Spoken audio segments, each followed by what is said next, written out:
Land record department ने 3 लाख की registry के ऊपर 1% टैक्स जमा करवाया और 7E का जो कि नया रूल आया है, और उसके बाद उसकी जो रजिस्ट्री है वो ट्रांसफ़र हुई है।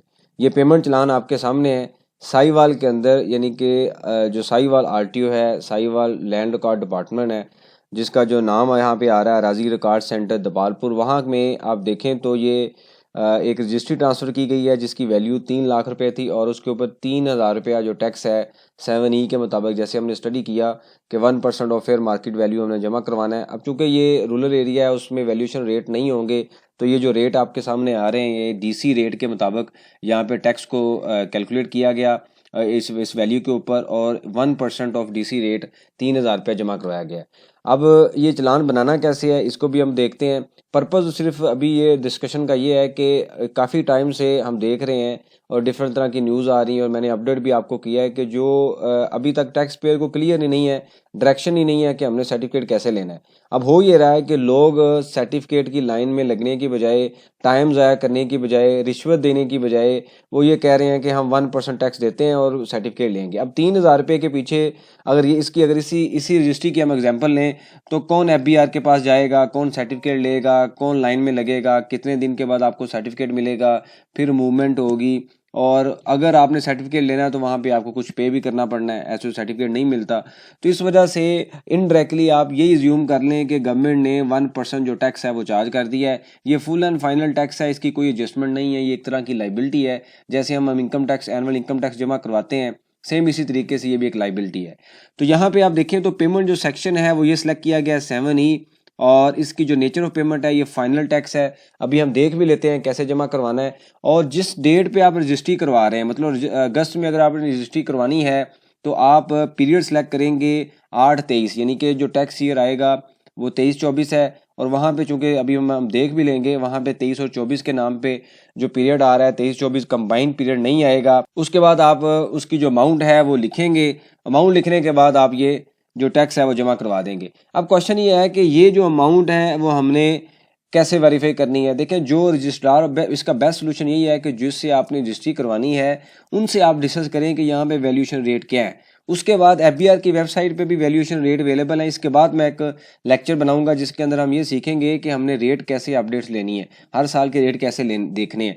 तो वो जो जिसने रजिस्ट्री करनी है वो आपको रेट देगा कि आपका DC रेट या FBR का फेयर मार्केट वैल्यू रेट ये है, उस पे आपने टैक्स जमा करवाना है। आमतौर पर होता यही है कि DC रेट है 3 लाख रुपया, लेकिन जो हम ले रहे होते हैं वो 3 लाख से ज़्यादा होता है, 5 लाख, 6 लाख, 10 लाख भी हो सकता है। हम टैक्स इसी रेट पे जमा करवाते हैं। तो जो रजिस्ट्रार आपको कहेगा आपने वही फॉलो करना है, अपने रेट के मुताबिक जमा नहीं करवाना, क्योंकि अगर कोई डिफरेंस आएगा तो आपका ये टैक्स है हो सकता है जो अमाउंट है ये किसी जगह पे एडजस्ट ना हो सके, ज़ाया हो जाए। इस वजह से आपने उसी रूल को फॉलो करना है जो आपके रजिस्ट्रार, क्योंकि ये भी क्लैरिटी नहीं है। तो अगर वो रजिस्ट्रार क्लियर है और सारी रिस्पॉन्सिबिलिटी वो ले रहा है तो फिर आपने उसके कहने पे उतनी अमाउंट का चलान बनाना, बल्कि आप उसको खुद कहें कि आप चलान बना के इसको हमें दें, हम इसको जमा करवाते हैं। अब चलान बनाना कैसे है, आपने FBR की वेबसाइट पे आना है, ये पेमेंट ऑफ सेल टैक्स, इसको आप क्लिक करें। जैसे आप इसको क्लिक करेंगे तो उसके बाद आपने ई पेमेंट के अंदर आना। ये शॉर्टेस्ट वे बता रहा हूँ, वैसे इनकम टैक्स में आपने जाना है। ई पेमेंट में आके आपने इनकम टैक्स पे क्लिक करना है। इनकम टैक्स पे क्लिक करने के बाद ये टैक्स पीरियड है, वहाँ पे आप 23 सेलेक्ट करेंगे, और उसके बाद यहाँ पे आ रहा है जो CNAC नंबर आप लिखें, जो भी आपका CNAC नंबर है। लेट से मैं अपना लिखता हूँ, तो CNAC नंबर लिखने के बाद वो डाटा उठाएगा। डाटा जब उठा लेगा उसके बाद आपने यहाँ पे जो थर्ड लास्ट आ रहा है फुल एंड फाइनल, इसको सिलेक्ट करना है। और यहाँ पे जो भी रेलिवेंट मंथ है वो आप सिलेक्ट कर लें। लेट से हम अगस्त लेते हैं, हम अगस्त सिलेक्ट कर लेंगे।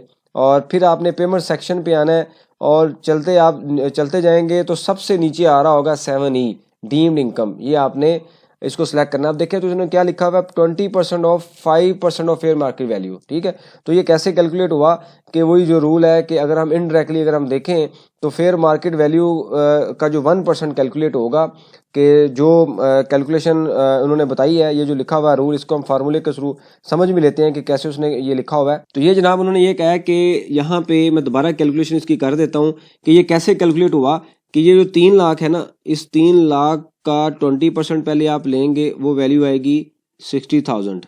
उसके बाद ये कहते हैं जी इस 60,000 का आपने 5% लेना है जो कि 3000 आएगा। अब 1% इसको क्यों कहा जाता है? वैसे तो रूल के अंदर आप देखें तो इन्होंने जो यहाँ पे लिखा हुआ है ना, वो लिखा हुआ है 7E at a rate of 20% of 5% of fair market value, यानी कि डीसी रेट। जहाँ पे fair market value valuation rate available नहीं है वहाँ पे डीसी रेट है। इसके ऊपर प्रॉपर इसके बाद मैं एक लेक्चर बनाऊंगा कि डीसी रेट कहाँ पे लेने हैं, फेयर मार्केट वैल्यू रेट कहाँ पे लेने हैं।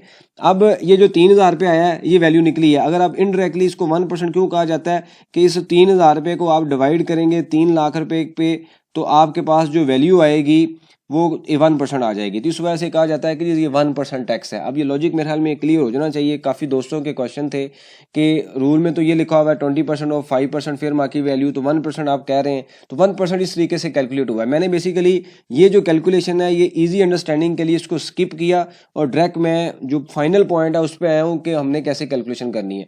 तो ये आप देखें तो 3000 रुपये इस तरीके से कैलकुलेट हुआ। उसके बाद आप क्या करेंगे, ये सिलेक्ट करने के बाद जो डिटेल सारी जो वैल्यूज़ है, जो एड्रेस है, वो यहाँ पे लिखेंगे। अब यहाँ पे आप देखें तो उन्होंने भी इस चलान को क्या किया है कि 7E को सिलेक्ट करने के बाद जो सारी प्रॉपर जो डिटेल्स है वो सारी मेंशन करने के बाद आपने सिंपल ये करना है। आमतौर पर ये होता है कि यहाँ पे एड्रेस में वो रजिस्ट्री जिसके नाम पे होनी होती है वो भी लिख सकते हैं, आप अपना एड्रेस भी लिख सकते हैं, कोई भी डिस्क्रिप्शन लिख सकते हैं ताकि इस चलान के ऊपर वैल्यू आ जाए कि अगर कोई मसला आए तो आप चलान में उसको दिखा सकें, क्योंकि इसमें कुछ एडिशनल इन्फॉर्मेशन भी आ सकती है। उसके बाद आप यहाँ पे वैल्यू लिखें 3000 और लिखने के बाद आप यहाँ पे वैल्यू को पंच करें और यहाँ पे एडीसी में इसको लिख दें। जैसे आप लिखेंगे तो करने के बाद आपने क्रिएट पे क्लिक, ईमेल लिखें और क्रिएट पे क्लिक करें तो आपके सामने एक PSID जनरेट हो जाएगा।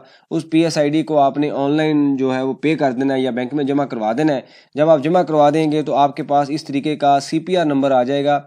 CPR का मतलब है कंप्यूटराइज पेमेंट रिसीव, जो IT से स्टार्ट होगा। ये एक सफिशिएंट डॉक्यूमेंट है जो कि सिस्टम जनरेटेड है कि पेमेंट हो चुकी है। इस डॉक्यूमेंट की बेस पे जो रजिस्ट्रार आपकी रजिस्ट्री के साथ उसको अटैच करेगा और जो टैक्स है वो सबमिट, जो रजिस्ट्री आपकी प्रोसेस कर देगा। तो ये एक शॉर्टेस्ट वे है जो हमने अभी डिस्कशन की है। लेकिन बात फिर वही है कि ये रूल एक डॉक्यूमेंट पे बना के इशू कर दिए जाते हैं, प्रोसीजर इशू नहीं किया जाता और सारी चीज़ें अभी स्टॉप हो चुकी हैं, समझ नहीं आ रही। अब ये तो छोटी वैल्यू थी, उसने कहा कि जी मैं इतने झंझट में कहाँ पढ़ूँ, सर्टिफिकेट कहाँ लूँ, मैं पे करता हूँ 1000। लेकिन अगर ये वैल्यू ज़्यादा हो, कोई 10 मिलियन 20 मिलियन या इससे ज़्यादा वैल्यू हो, तो उस सिचुएशन में ओबियसली 1% एक बड़ी वैल्यू है, तो वहाँ पे सर्टिफिकेट की कोशिश की जा सकती है, जो कि एक मुश्किल एक्सरसाइज है, इजी एक्सरसाइज नहीं है। अभी तक बहुत कम सर्टिफिकेट इशू हुए हैं। मैं कोशिश कर रहा हूँ कि मुझे कोई डॉक्यूमेंट मिल जाए सर्टिफिकेट का, हम आपको दिखा भी दें कि वो किस तरीके से इशू किया जाता है, इसका क्या क्या प्रोसेस है। और नेक्स्ट लेक्चर में मैं कोशिश करूँगा कि कोई इन्फॉर्मेशन लेके आपसे शेयर किया जाए। इससे रेलेवेंट कोई क्वेश्चन हो आप मेंशन कीजिए, उसके ऊपर हम डिस्कशन करेंगे ताकि जो लर्निंग का प्रोसेस है कंटिन्यू रहे। थैंक यू वेरी मच, जज़ाकल्लाह।